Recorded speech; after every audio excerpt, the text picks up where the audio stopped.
coming. And if you said to me that you get down on your knees and you pray, I'd say you're in trouble. Because when I go to bed and I pull up those covers under my neck, I say, Jesus, I'll see you in the morning. Well, you do that very well. Thank you. I was raised in the fundamentalist church. Believe me, I heard this all my life. We sang songs about being in God's army. But I think you've really changed the subject.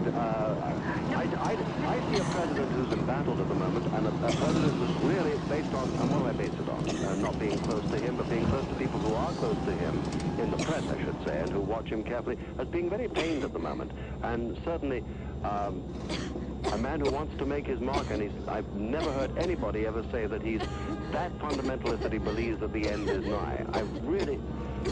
You and I take a different view on that one, but you married to Marjo? No. Just you sound a little bit the technique.